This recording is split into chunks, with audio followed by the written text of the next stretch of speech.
Many of us love to travel. While traveling, we often see palaces and castles, temples and monasteries, ancient and medieval fortresses and ruins of cities. We visit museums. While looking at museum exhibits, we recall the knowledge, often in fragments, learned in history classes. Sometimes we flash back to something that we saw on TV shows or movies, or read in books and newspapers. Here is the sword of Alexander the Great. When did this fearsome ruler live? It seems that he lived in the 4th century BC. He was a strong man. He conquered Greece, Persia, almost all of India. And here are the Etruscans. What did our history teacher say about them? They were some mysterious people, apparently appearing out of nowhere in Italy. And it was also said that no one could decipher their inscriptions. The ancient amphorae were made of very hard diorite stone. Yes, they were skilled craftsmen. And all of this was several thousand years ago. Even now, it's probably difficult to make such things. And back then, it seems, was the Bronze Age. Remarkable. Despite the fact that not everyone remembers even the basic historical events, in our hearts we believe that everything in history is sufficiently determined. And at least the historians themselves know everything and are confident in their knowledge. Museum visitors are unaware that hundreds or even thousands of exhibits are stored in storage rooms that are not put on public display because they contradict established views of history. Can we confidently say that we know history?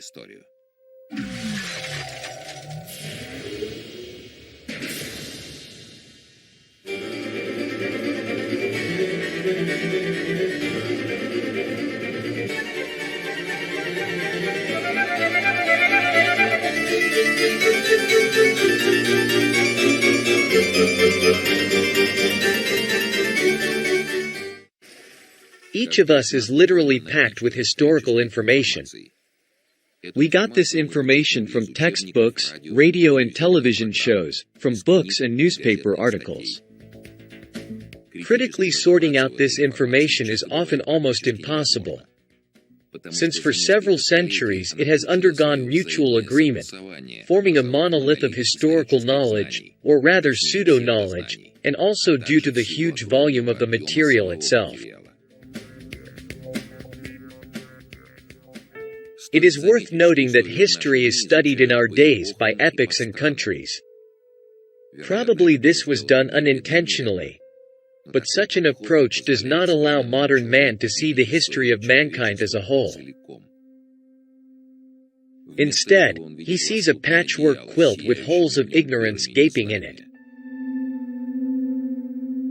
Therefore, we have to resort to the opinion of authorities. But do we trust the right authorities? And are they right about everything? And is there something behind them that prevents us from critically examining our past? It turns out that there are ways to verify the truthfulness of certain historical science claims. This turned out to be within the capabilities not of historians, but of specialists from another field of knowledge, namely mathematicians. In the previous episode of our series, History, Science or Fiction, we talked about the research of Russian mathematicians in the field of historical chronology. In this film, we will recall the key results of this study, because they fundamentally change our understanding of the past.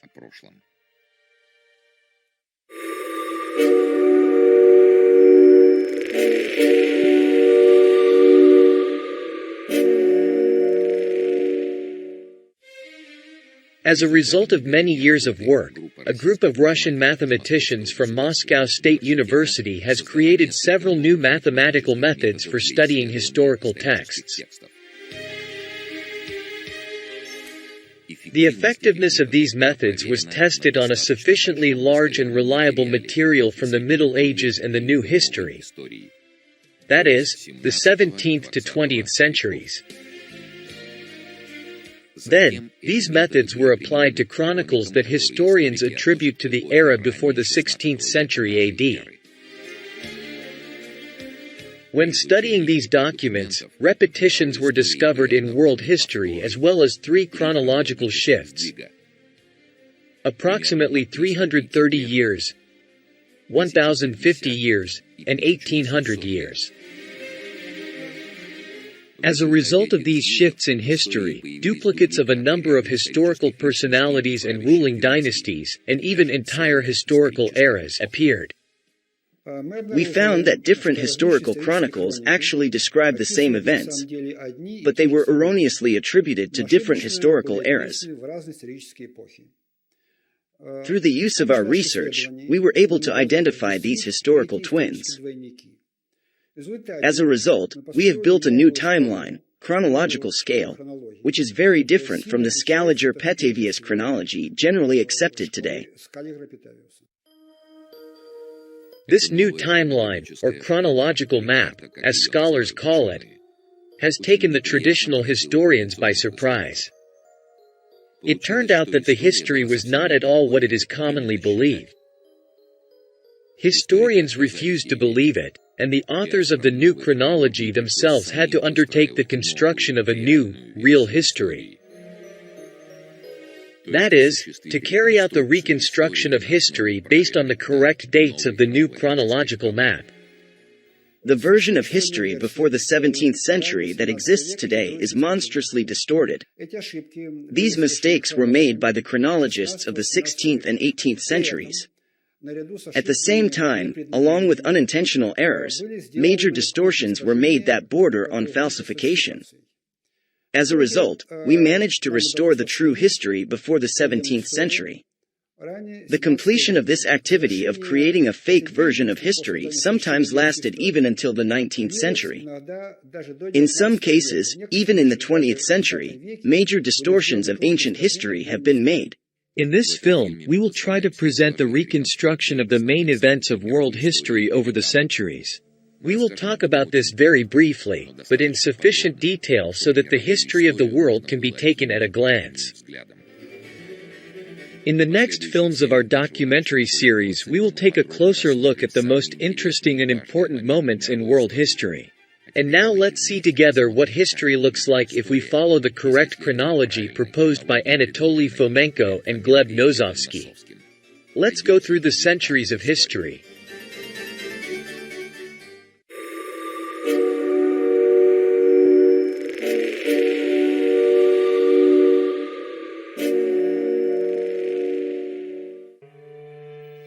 No information has come down to us in written sources about events earlier than the 11th century AD. Probably, there was no written language at that time yet. It appeared only in the 10th–11th centuries of the Common Era. The epoch before the 11th century must be thought of as prehistoric era at the dawn of civilization. Probably, at that time people did not yet know how to build any significant structures, and even more so buildings, so they lived in caves or dugouts. Only primitive and crude tools of these people have survived to this day. Pottery fragments, bones, stone tools, knives, stone arrowheads and spears. Primitive jewelry made of mammoth bones or teeth of predators. Today, all this is exhibited in museums, in halls dedicated to primitive man, who allegedly lived many centuries and even millennia BC. But despite the lack of written information, in modern history textbooks there are many details about the life of people in the era before the 10th century AD. Textbooks tell about the legendary Sumerians, about the ancient civilizations of Mesopotamia and America, about the luxurious ancient culture of Egypt from the time of the pharaohs. The Trojan kingdom and the famous Trojan War allegedly of the 13th century BC are described in great detail. Enlightened ancient China, great ancient Rome, mysterious ancient India, ancient Assyria, Syria and Persia, as well as the most ancient biblical kingdoms of Israel and Judea. And as we are told today, all this existed in the era before the 10th century AD. It is not true. All this really existed, but only after the 10th century AD. That is, in the last millennium of our history. The real written history of the world turned out to be much shorter.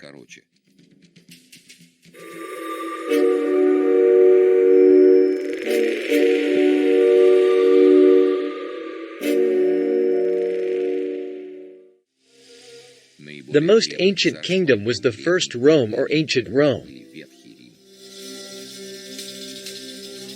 The capital of this ancient African kingdom was located near the mouth of the Nile. Subsequently, this city became known as Alexandria. Today we have practically no information about this kingdom. Probably, it was here that writing originated, and initially as a hieroglyphic writing.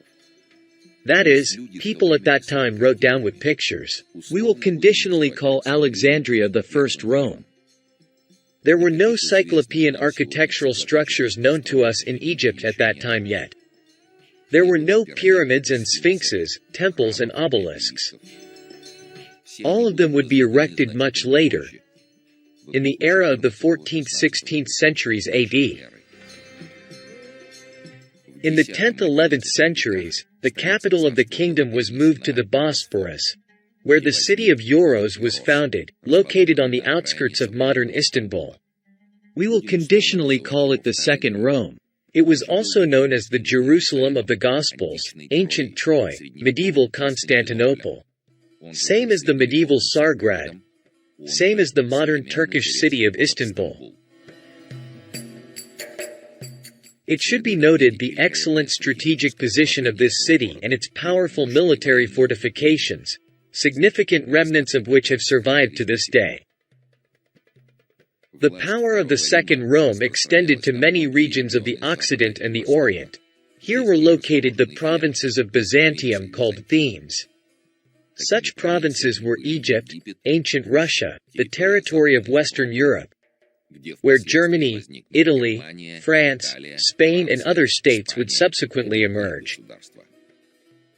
The Second Rome, also known as Jerusalem, the Holy City, was at that time the universally recognized religious center of the kingdom. All themes were united by a common Christian religion. Independent local history and themes at that time was not generally recorded. Chronicles were kept only in Tsargrad, as in the capital of the Christian kingdom, and mainly reflected events that were of interest only to the capital itself. In the 12th century, important events took place in this new Rome, which were later described in the Gospels. The coming of Jesus Christ, his life on the earth, crucifixion and resurrection. The crucifixion of Christ took place in 1185, on Mount Beykoz, which is located on the outskirts of modern Istanbul.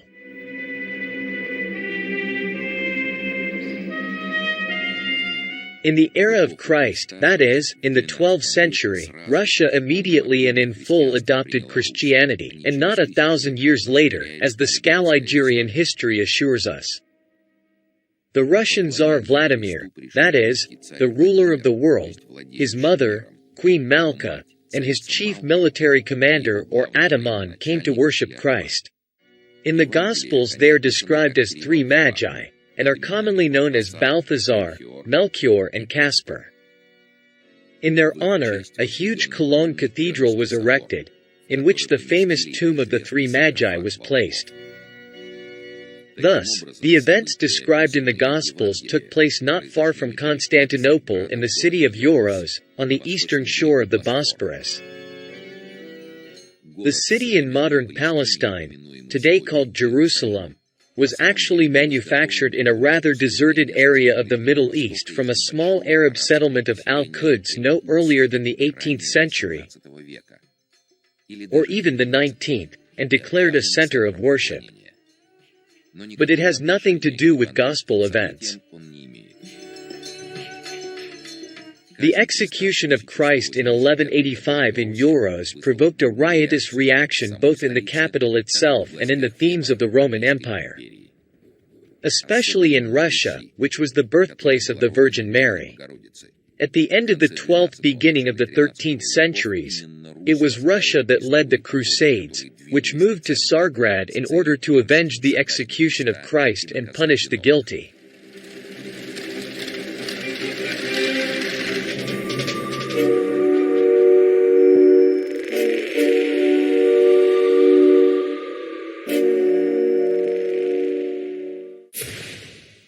In 1204, during the Crusade, Tsargrad was taken.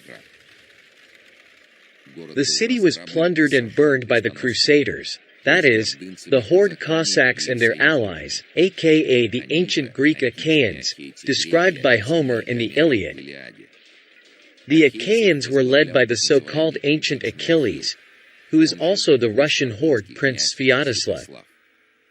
This event went down in history as the legendary Trojan War, reflected in many documents also under the name of the Tarquinian War, aka Etruscan War, and the Gothic War.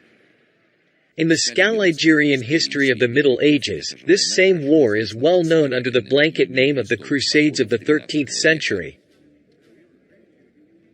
The capture of Constantinople in 1204, then the fall of Constantinople in 1261.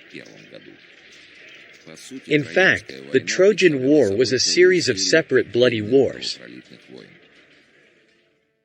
Modern history attaches great importance to the Crusades.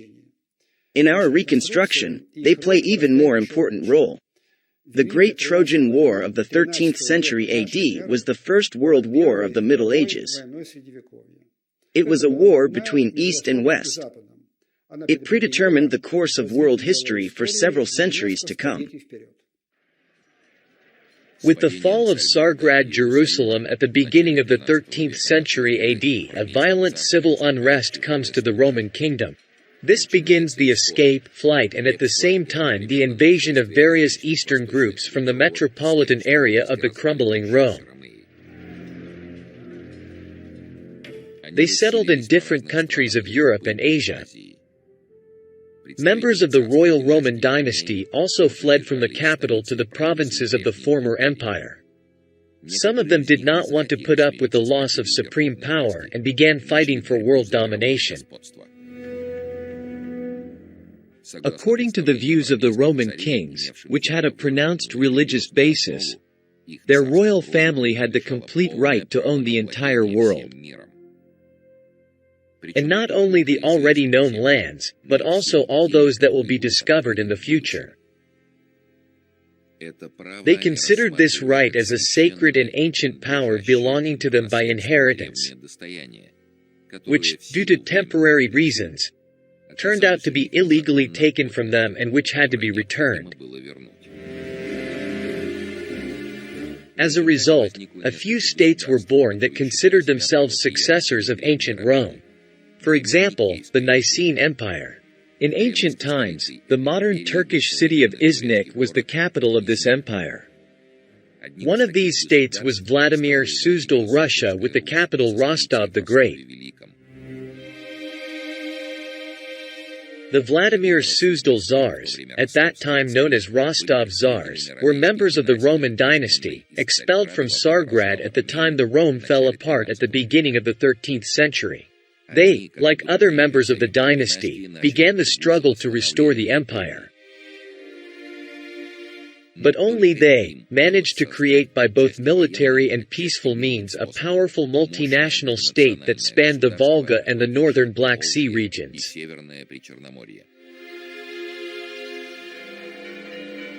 By the end of the 13th century, a strong royal power came into being in Russia, based on the vast natural wealth and resources of the country, as well as on its strong and numerous army, the horde, the backbone of which was cavalry troops, the Cossacks. Thus, in Vladimir Suzdal, Russia, the metropolis of a new empire emerged, the heir to the former Rome. It was Russia Horde, or the Great Mongol Empire. There was no Mongol Tatar yoke in Russia.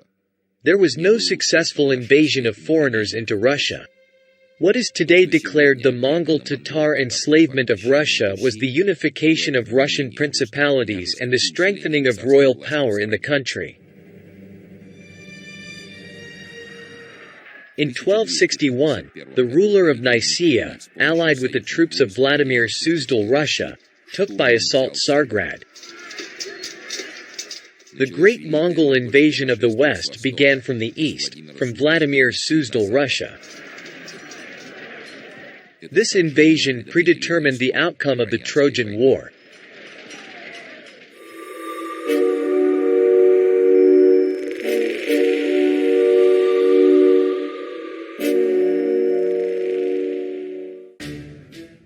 The final formation of Vladimir Suzdal Russia took place under the Grand Duke and Grand Khan Georgy Danilovich. Today he is also known to us as Genghis Khan or Gherkin in foreign sources. The armed forces of the state were called the Horde, which in the Old Russian language meant a large military formation, army. The armed forces as a whole were also called the Horde. Due to the fact that the state had unlimited supplies of horses from the herds of the steppe belt, it was able to create a huge cavalry army. Since the horses needed pasture, the army was necessarily nomadic. In order to afford a large army, the rest of the country's population was subject to tribute, the decima. At the head of the state was the king, who had unlimited power, the autocrat. The capital region of the state was Vladimir Suzdal Russia. At that time it was called Veliki Novgorod or Novgorod the Great and entered the annals under this famous name. The center of administrative control was the city of Yaroslavl, denominated in the annals as the Yaroslav's court of Veliki Novgorod. Fortified royal headquarters were located at different times in different cities. In Rostov the Great, in Kostroma, in Vladimir, in Suzdal, and in some other cities. Today we call the totality of these ancient Russian cities the Golden Ring of Russia. According to our reconstruction, Tsar Georgy Danilovich of the 14th century, aka Genghis Khan, founded the Great Mongol Empire and died at a young age. He, like other great kings of the Mongol Empire, was buried in the central ancient imperial cemetery of Egypt, known to us today as the cemetery on the Kizek field. Apparently, a Cossack cemetery, Khans and emperors of the great empire were buried there. Later, under the pen of historians, he multiplied into several different characters.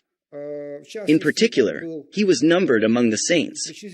We know him today as George the Victorious. In addition, he is also the famous Rurik, the prince, mistakenly attributed by historians to the 9th century AD. He is also Mstislav Vladimirovich the Brave, attributed by historians erroneously to the 11th century AD. He is also George Vsevolodovich, erroneously attributed by historians to the 13th century AD. He is also Genghis Khan, erroneously placed by historians in the 13th century AD. In fact, Georgy Danilovich lived and ruled in the 14th century AD, in 1319 to 1325 AD. By the end of the first half of the 14th century, during the reign of Ivan Danilovich Kalita, the Russia Horde began the development and colonization of Eurasia and moved its troops to the west. Russian cavalry troops invaded Europe on a wide front. As a result, much of Western Europe was colonized. The result of the conquests of Grand Duke Georgy Danilovich, and then his brother Ivan Danilovich Kalita, in the first half of the 14th century was the emergence of the Great or Mongol Empire with its center in Vladimir Suzdal Russia. The Russian kingdom is a Russian term, and the Mongol Empire is a Western European term for the same state.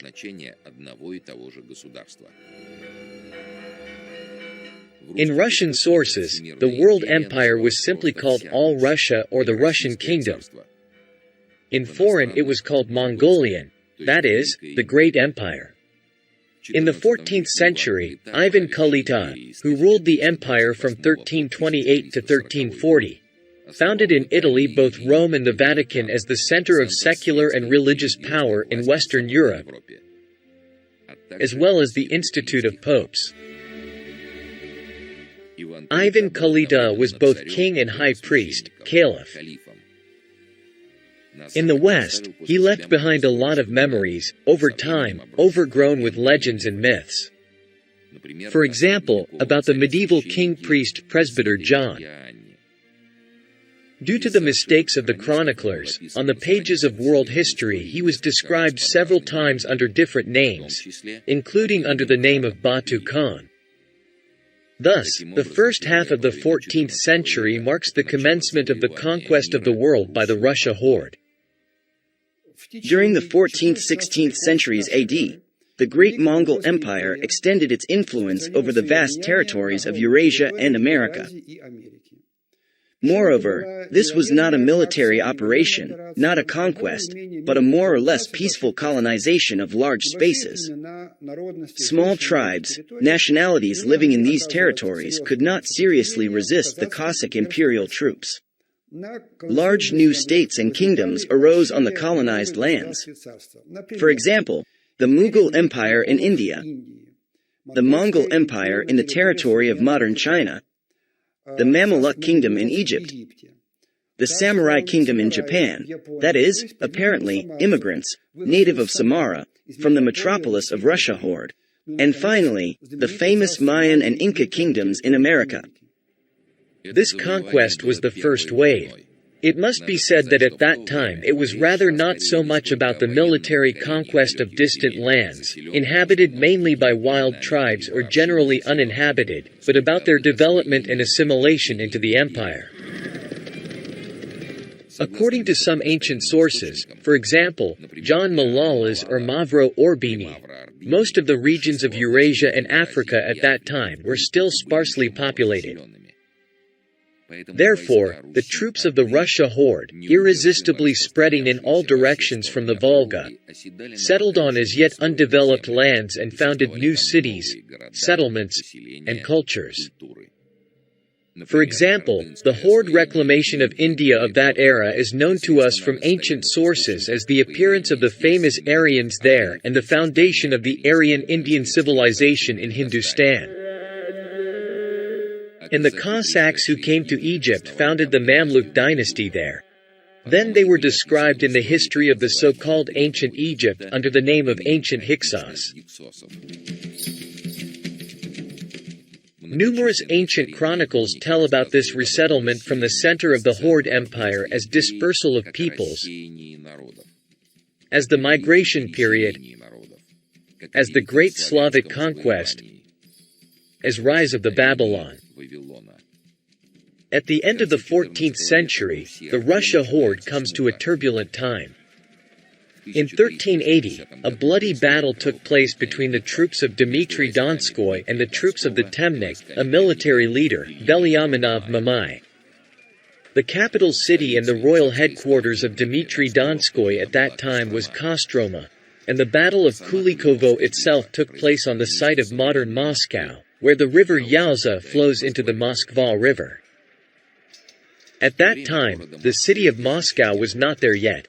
This battle was to decide the final acceptance of apostolic Christianity as the official religion of the entire Mongol Empire. Subsequently, Dmitry Donskoy founded the city of Moscow on the site of the Battle of Kulikovo.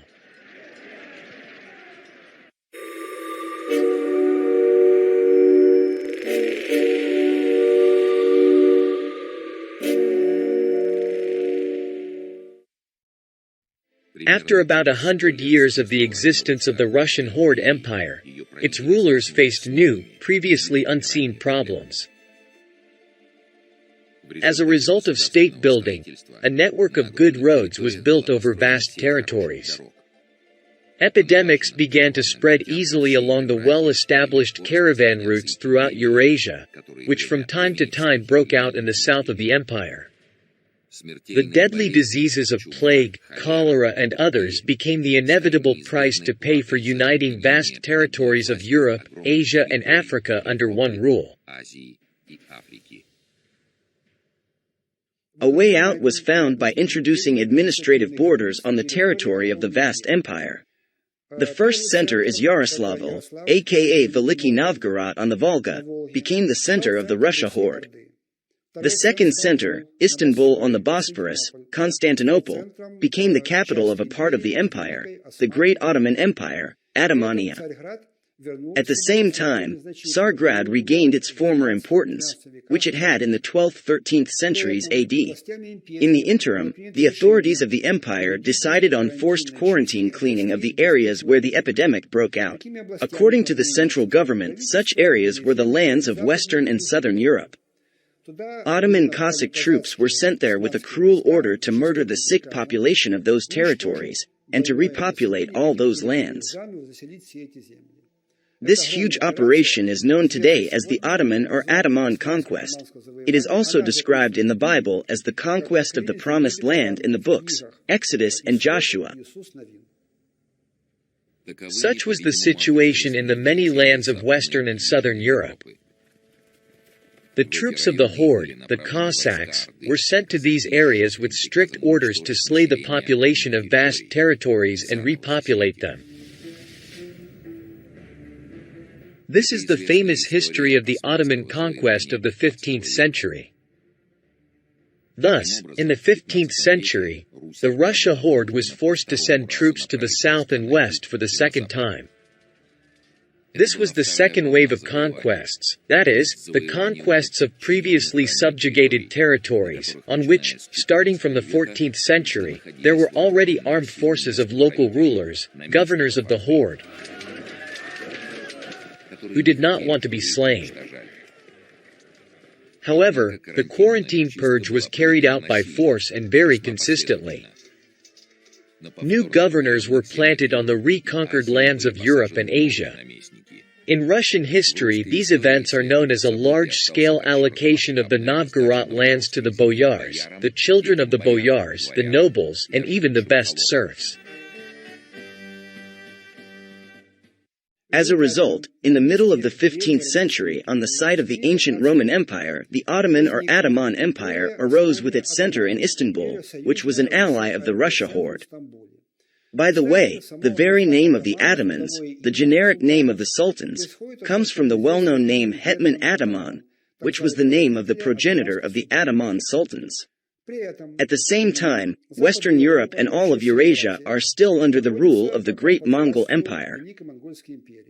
Europe, apparently, is somehow divided between the Russia horde and Osmania-Ottomania. Meanwhile, Europe and other territories of Eurasia pay tribute to the central government. Historians call these payments tribute to the Sultan. At that time, each country in Western Europe had its horde governor king. The governors were subordinate to the central ruler of the Great Mongol Empire, that is, the emperor. Western Europeans referred to the great Tsar Khan of the Russia horde as emperor, who ruled in Veliki Novgorod, far from them. There was only one empire, and naturally there was one emperor. In the 15th–16th centuries, a religious split of the previously unified Christianity into several large branches of religions was outlined in the empire. Namely, Orthodoxy, Islam, Catholicism, Buddhism and Judaism. These names they will acquire only in the 17th–18th centuries. Thus, all the main religions known today came from one root, from a united Christianity of the 12th–13th centuries. This explains in particular the conclusions drawn by the large school of 19th-century scholars working in the field of so-called comparative religion. After processing a huge amount of material, they found amazingly much in common between all these religions. But being bound hand and foot by the incorrect Scaligerian chronology, they decided that Christianity absorbed numerous elements of supposedly earlier cults. Actually, it is not correct. On the contrary, in the 16th and 17th centuries, previously united Christianity was divided into several religions, each of which naturally inherited a significant part of the former cult, modifying it. At the same time, they divided previously uniform symbolism. The wide cross was primarily used by the Orthodox Church, the narrow cross by the Catholic Church, the six-pointed star, one of the forms of the cross, by Judaism, and the crescent with a star, also one of the forms of the cross, by Islam. Most likely, the Gospels were written at the end of the 12th century AD or early 13th century. The remaining books of the Old Testament were written in a later period. The edition of the Gospel which has come down to us, and the one we know today, apparently belongs to the 14th-15th centuries AD, and the books of the Old Testament were finished being written and edited only in the middle of the 17th century AD, that is, very late.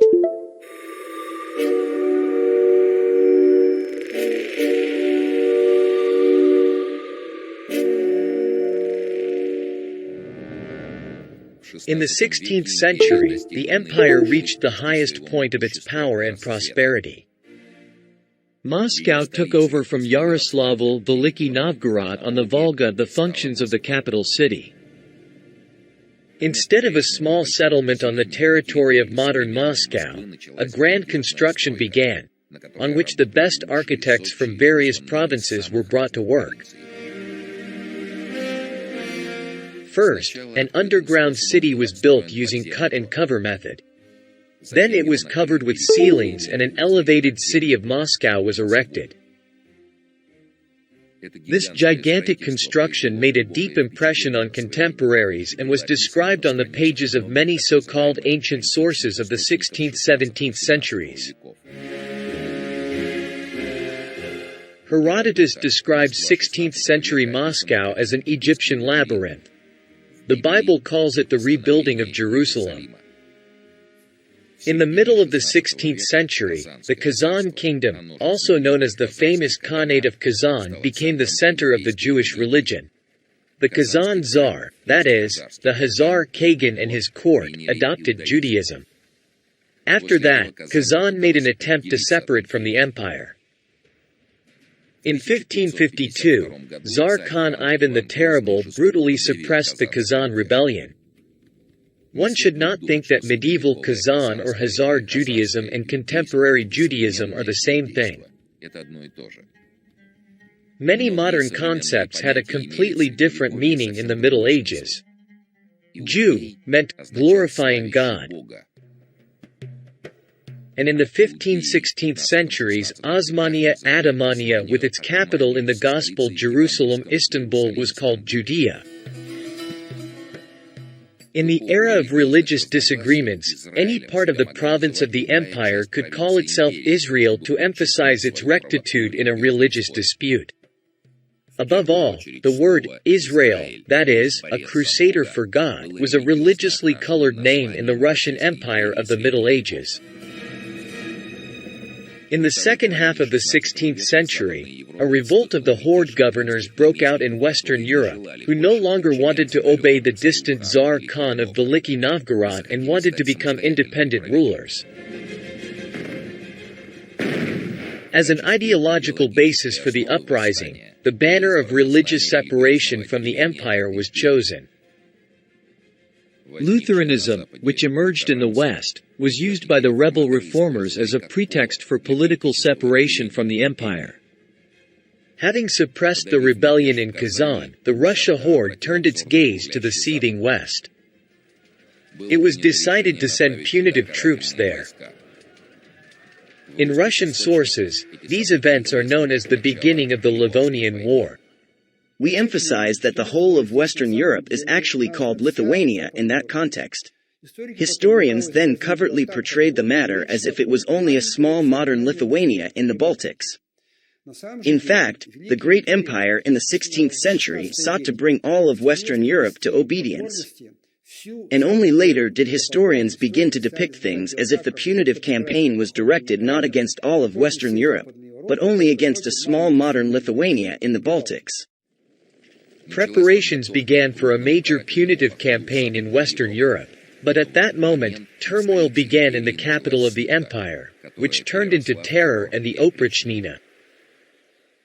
According to our research, in Russian history, 4 czars who ruled one after another in fact went by the same name of Ivan the Terrible. Later, Romanov historians slyly combined them under one name and called them by the shared name Ivan the Terrible. The first czar is Ivan Vasilievich. In his reign, Kazan was taken. But later Tsar Ivan IV fell ill, became the Blessed and retired. Today he is known to us under the name of Saint Basil the Blessed. In his honor, the majestic Pokrovsky Cathedral was built on Moscow's Red Square, which is popularly called Saint Basil's Cathedral. Then the young son of Ivan the Terrible, Dmitry, became king. On his behalf, the chosen council, the board of trustees headed by Adashev, ruled for 10 years. It was at this time the Livonian War began in order to bring Germany, which was engulfed in the rebellion of the Reformation, to obedience. After the tragic death of the teenage Tsar Dmitry, his younger brother Ivan ascended the throne.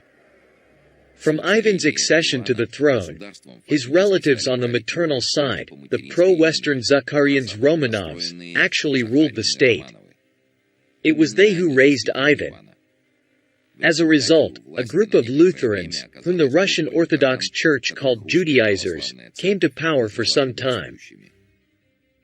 They disrupted the Livonian War, that is, the punitive Russian horde campaign to the west that had already begun. In Russian history, the era of the Oprichnina began. The largest massacre of the horde nobility occurred, including the heirs of the Russian horde throne, as well as the sack and destruction of the old Russian capital, Yaroslavl. The famous Oprichnina ended with the defeat of Moscow in 1572. By that time, even the Oprichnina itself was being destroyed. Essentially, it was the defeat of the Zakharians clan. After this, Simeon Bekbalatovich, the leader of the Zemshchina and a member of the ruling house, came to power. He took the royal name Ivan and tried to continue the Livonian War. But Russia's forces were exhausted by the time of troubles and terror. According to the authors of the New Chronology, later these 4 czars were merged into one image, the image of Tsar Ivan Vasilievich the Terrible. So, at the end of the 16th century, the Oprichnina was defeated and the rule of the old Horde dynasty was restored. This was a new dynastic branch. Simeon Ivan, then his son Fyodor Ivanovich, and then Boris Godunov. However, it was already too late. The Protestants had taken strong positions at the court of the Russia horde.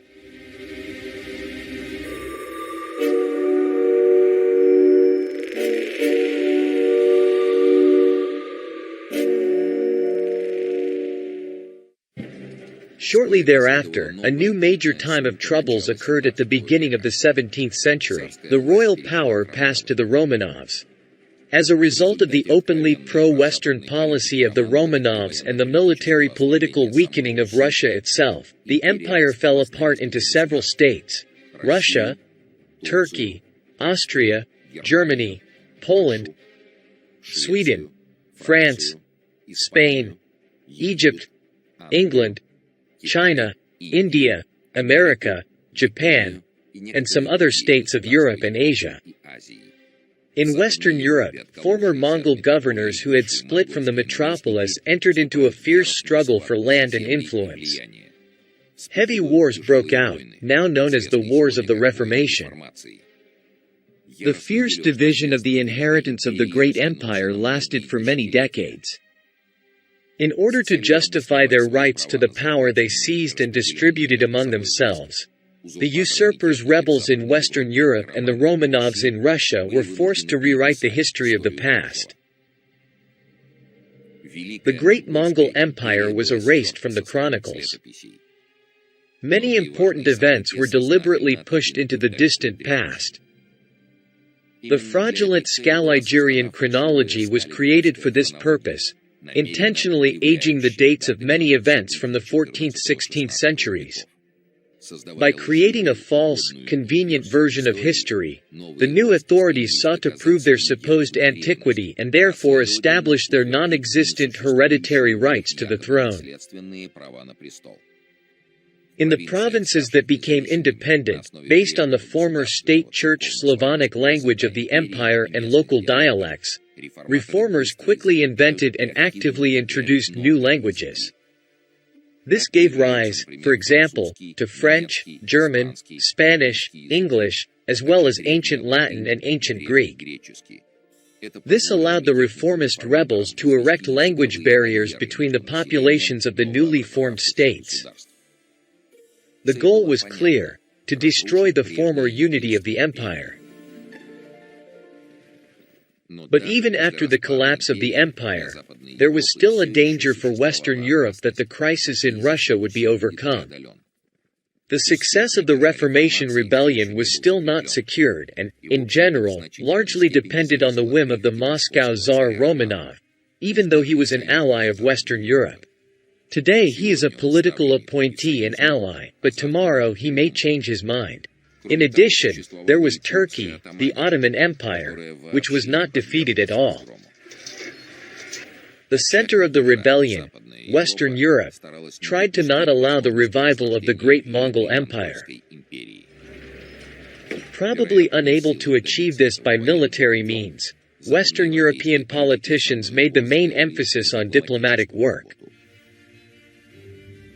The goal of Europe was to split the former alliance of Russia Horde and Turkey Ottomania. This task was successfully implemented. The Romanovs initiated a policy of political alienation of Russia from Turkey. It was at this time that the Russo-Turkish Wars began. Now Russia and Turkey had no time for Western Europe. They were sorting out their own relationship. For a while, Western Europe got a respite. The penultimate attempt of the Horde to regain power was the so-called uprising of Stepan Razin, which was actually not a rebellion, but a war between two states, fragments of the former empire.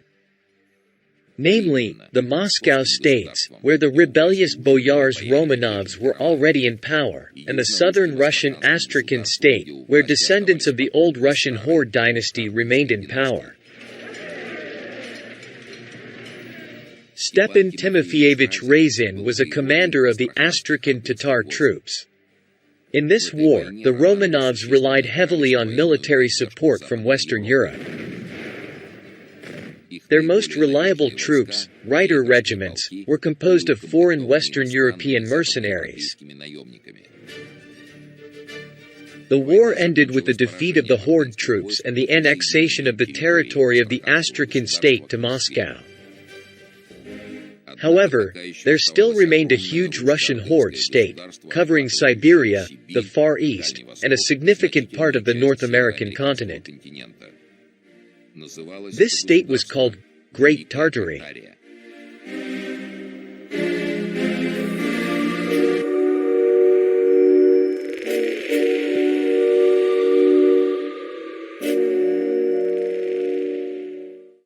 In the 17th and 18th centuries, all centers of resistance of the old Mongolian dynasties were suppressed. For example, the Horde civilizations in the territory of America were drowned in blood by the troops of Western European reformers who invaded them in the 17th and 18th centuries.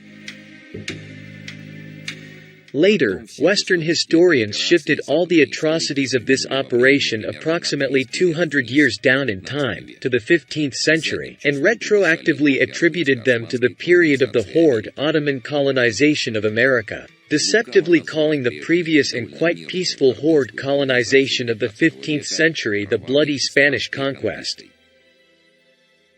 Thus, they slyly repainted white as black on paper and vice versa, shifting their atrocities onto others. At the end of the 18th century, there was a well-known war between the Romanovs and Pugachev. The events of 1773 to 1775 were not just the suppression of a peasant Cossack uprising, as we are explained today. It was a real large-scale war between the Romanovs and the last independent Russo horde state, the Great Tartary, with its capital in the Siberian city of Tobolsk.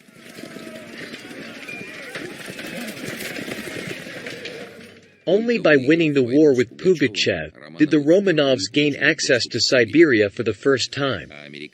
And it was only after this that the Americans gained access to the western half of the North American continent and began to quickly capture it. But the Romanovs were not idle either.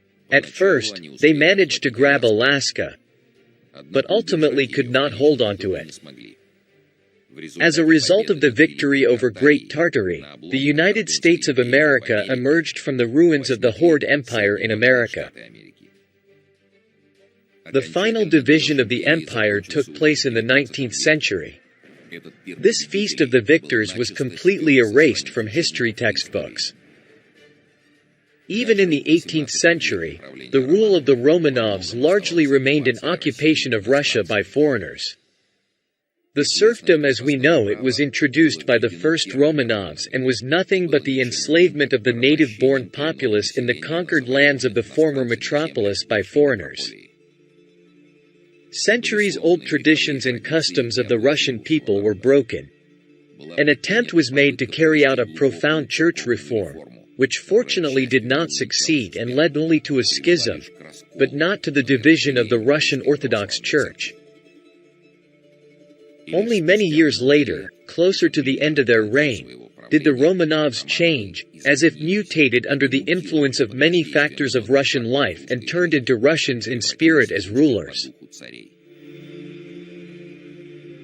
Russia, occupied by Western Europeans in the 17th century, largely assimilated the initial Western European regime of the Romanovs. After the war with Pugachev, having strengthened their throne and being at the head of a huge country, the Romanovs felt like true masters of a large and rich state. They emerged from subordination, lost their reverence for their former Western masters, and decided to revive the Russian Empire in the broadest sense of the word.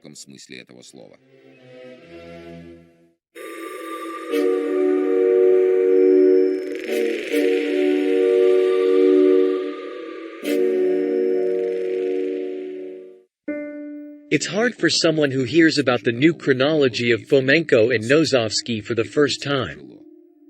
Understanding history is quite challenging, not to mention the vast amount of information that needs to be learned. However, having a correct understanding of the past is so important that it justifies any time spent acquiring new knowledge. Much of what is happening today becomes understandable only after we learn the real history of the world.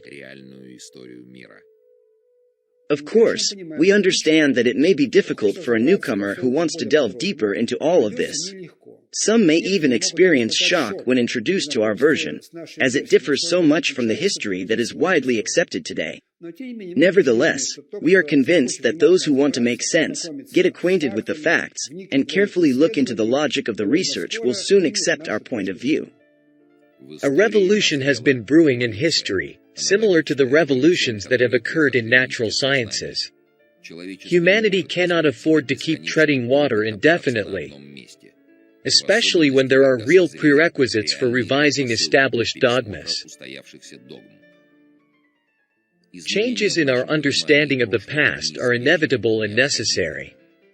After all, the correct chronology of history affects so much, and it lies unconsciously at the foundation of much knowledge, including climatology and earthquake predictions, understanding the evolution of populations and sociology, linguistics and cultural studies, psychology, and many others.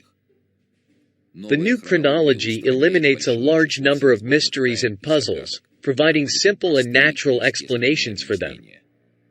The chronology and history up to the 18th century AD form the foundation of many political concepts and beliefs of our time. For example, all territorial disputes are actually based on who lived on a particular land first. The roots of these conflicts and disputes go back to chronology. In the event of a change in chronology, territorial claims would also change. Modern religions have a common source, and understanding this should serve to eliminate painful contradictions that have arisen since the Reformation.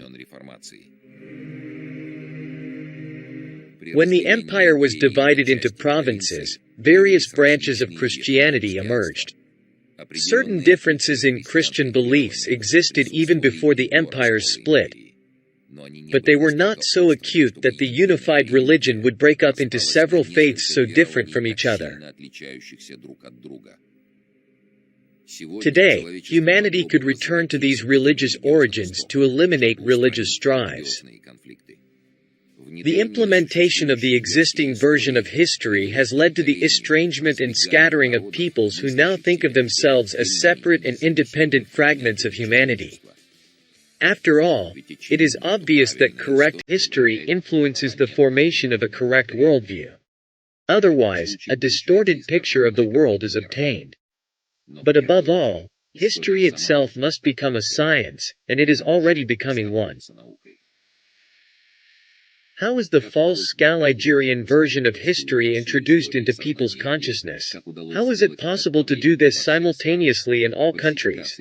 We will talk in detail about the falsification of world history and how this became possible in our next film, Falsification of History.